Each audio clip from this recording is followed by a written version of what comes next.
Alright guys, welcome back to the channel. So it's been about 9 years since I posted, and I figured it's probably been long enough.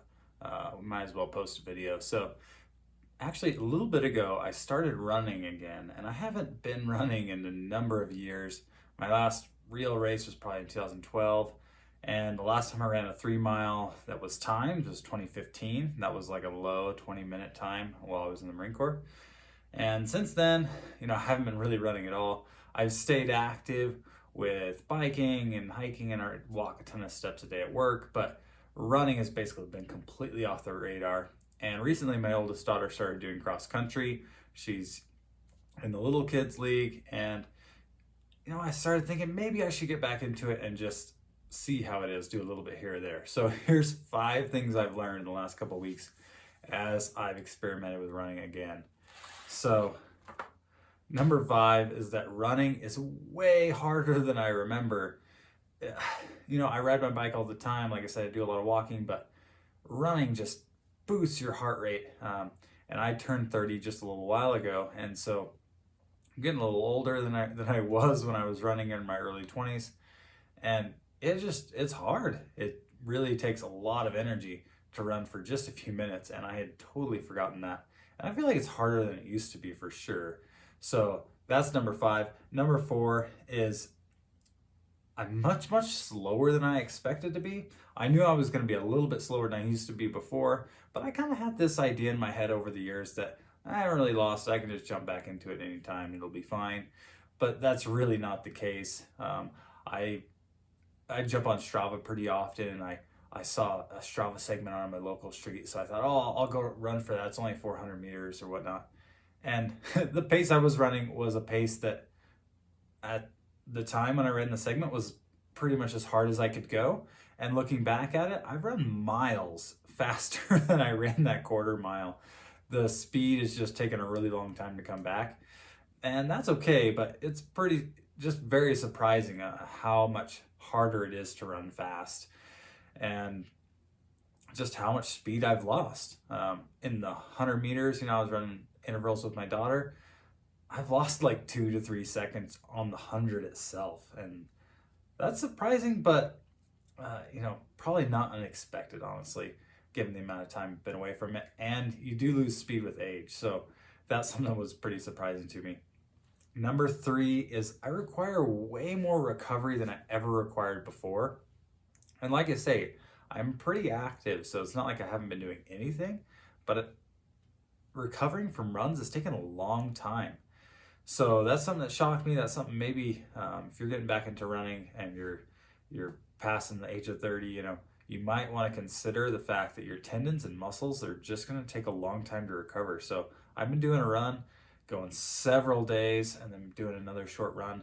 I've only been running like 1 to 2 miles per session. And yeah, I'm feeling it in my ankles, feeling it in my tendons. My feet are sore, my hamstrings are sore. And yeah, it takes a long time for my body to recover. It's getting a little bit better over the last couple of weeks, but especially those first few runs were just really taking a long time for me to recover from and even think about doing another run. So yeah, really surprising there as well. Now number 2, and this is a much more positive one, is running is really affordable. So I have 2 pairs of shoes. I had these old lightweight shoes from when I was running before. I have some ultras, which I love walking and hiking in ultras, so I already had those on a day-to-day basis. I'm looking to get another pair of shoes, but actually right now it's not really required, and that's about the only thing I'm looking for. So a $60 to $160 pair of shoes is really not that bad, considering all the other sports I do: snowboarding, cycling, even just your day-to-day stuff, fixing the car, fixing the house, doing the day-to-day chores. I own a chainsaw, and we do a wood stove here in our house, and all that stuff costs way more money. Even the events, a lot of the events are pretty affordable compared to bike races, and there's a lot of opportunities for free competition. So Strava is a really good example. They're starting to charge now, but if you get into the top 10 on the leaderboards, you can actually do that with a free account. And so you can go out in your neighborhood and just run a local segment and kind of get that competitive edge going. So obviously there's a lot of things you could do to make things more expensive in running. There's a lot of gear you could do. There's a lot of races you could go and pay for. But for the most part, there's not a lot of stuff that this sport requires. And it's something I knew before, but I'd kind of forgotten about it, and it's really refreshing. I'm actually running in, I've got a couple pairs of shorts that I've had since junior high.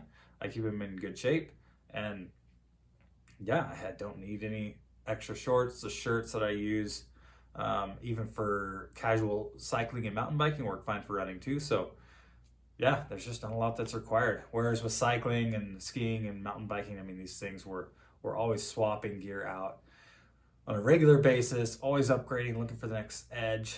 And I'm sure you can get into that with running, but there's very little barrier to entry, and there's very little upkeep if you don't want to chase that gear side of it. So that's awesome when you're trying to raise kids and pay for bills and stuff. And finally, number one is running is fun.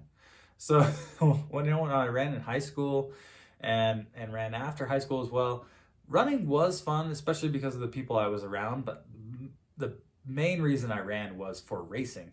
And so, as I kind of got out of that mode in my life, that's partly why I stepped away from running. There's also a number of other reasons, but I kind of stepped away from that highly competitive mindset.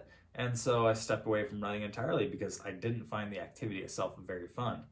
But, taking my kids to these races, running with my kids has been super enjoyable. And then when I go and run by myself, there's absolutely no pressure on me. So nobody really cares what the time is. I don't even really care what the time is. And I'm just out there kind of enjoying the short time that I'm out there because I can't stay out there very long. But, running is very, very hard. And I've mentioned that at the beginning, but I'm kind of just enjoying it. There's no pressure, and I'm just out there having fun. And the nice thing is with Strava, I post rides all the time, and I know a lot of people see those. I get the kudos on there, and I know people are checking them out. I know people are challenging me on Strava segments and that sort of thing, but for some reason, I don't know if it's the algorithm in Strava, but nobody sees my runs. I might get 1 or 2 kudos, and so I know no one's even paying attention to those. And it's just really fun. The atmosphere is really cool, especially with the kids events, and the focus is kind of all on them and making sure they have fun. And so the little bit of running I'm doing on the side is just kind of for me, and it's cool. So if you guys have any comments or questions, leave them in the box down below. I do have a couple of goals that I'm kind of mulling over in my mind, and so you're gonna see more episodes from me. I'm gonna do a couple more vlogs. Hopefully this video is a lot better than my old ones.